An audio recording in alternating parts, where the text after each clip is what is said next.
navbatda bizga eritmani massasi berilgan 400 gram bor ekan.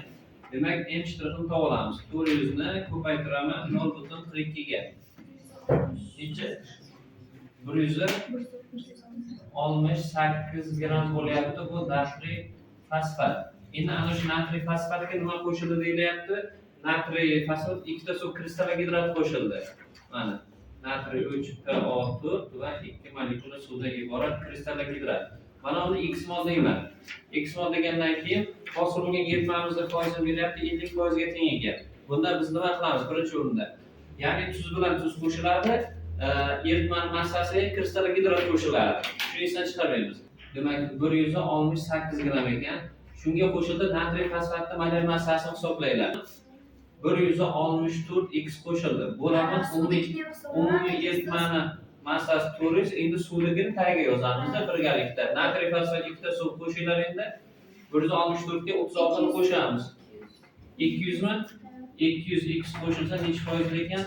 50%li, ya'ni foizli shakli 0.5 ga teng bo'ladi.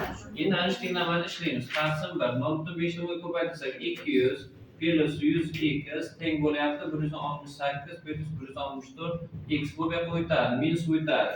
64x teng bo'lyapti, bu yoqqa o'tadi, minus o'tadi. 200 dan 168 aytsak 32 x ning qiymati 0.5 ga teng ekan. Bizga nima so'rayapti endi? Qancha kristallik gidrat qo'shilsa, kristallik gidratimizda molar massasi 200 edi. Ko'paytirib qo'ysak 100 gram chiqish kerak ekan. Qancha gram? Yo'q. Bo'ldi, endi to'g'ri javob J degan javob bo'lyapti. Bitta plyusmi? Yo'qda, siz chiqarmaysizlar. Aniq deyapti. 6 ga. 200 ni ko'paytiramiz foizsiz shakliga. Necha bo'ladi? 18 gram. Endi shunga 150 gram mis kuparos qo'shildi. Mis kuparos, mis sulfat 5 ta suv edi. Shundan mis sulfatning massasini to'g'rilamiz. Bu 250 bo'lganda 160 ekan. Masala shartida 150 gram berilsa, bu qancha chiqyapti? 96 gram. Endi 96 ga qo'shaman 18 ni necha bo'ladi? Bo'laman umumiy eritmani massasi 200 gram edi. Shunga 150 qo'shildi. Hisoblaylar. 5% eritma bo'lyapti. Qaysi joy bo'lyapti? S degan joy bo'lyapti. Xo'sh, 6 bo'ldi. Mana 11 ga qaraymiz. Eritmaning hajmi bor 200 ml ekan. Zichlik bor. Nechaga teng ekan? 1.2 ga. Shundan massani topsak bo'ladimi? 200 ni ko'paytiraman 1.2 ga necha bo'ladi?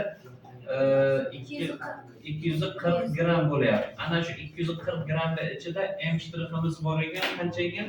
160 gram bor ekan. 160 gram. Endi suvning massasini topib olamiz. M erituvchi, ya'ni 240 dan ayiraman 160 ni necha qolyapti?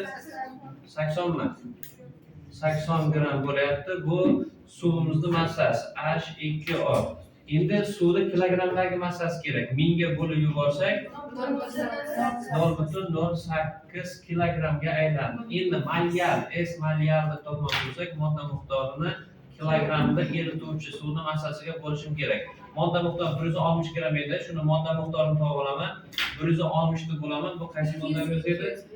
Kalsiy bromid. Molyar massasi 200 mi? 200 ga bo'lamiz 0.8 mol.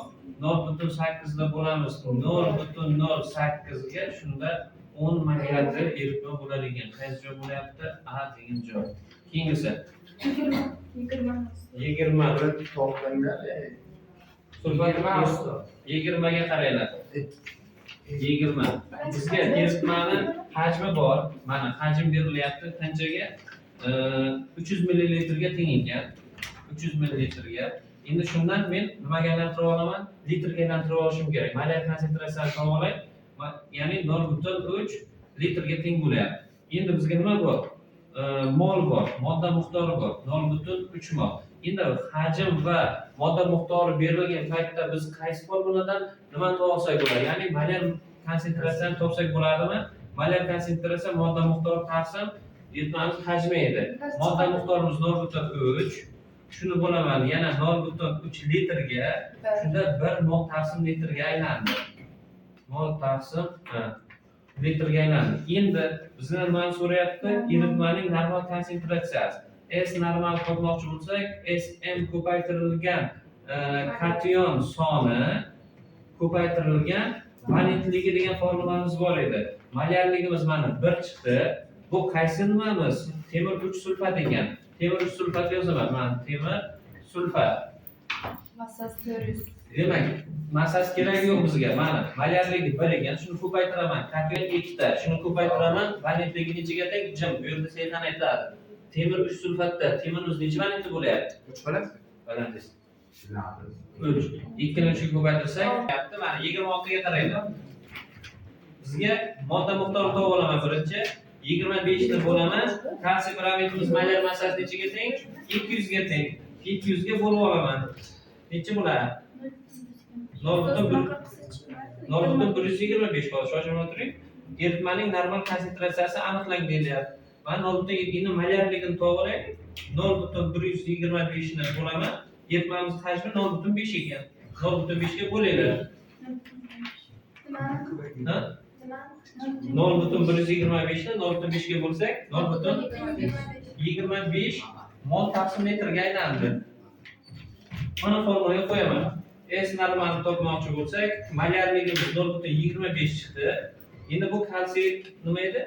Kalsiy bromid. Mana yozyapman. Kalsiy brom 2. 32. Titrda topmoqchi bo'lsak, erigan modda massasini, demak, hajmga bo'lar edik. Millilitrdagi hajmiga. Ya'ni eritmani hajmiga bo'lishimiz kerak edi.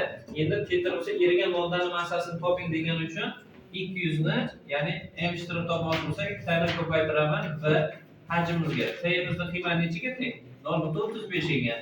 Shuni ko'paytiraman 200 ga 70. Qayercha bo'lyapti? Aha degan.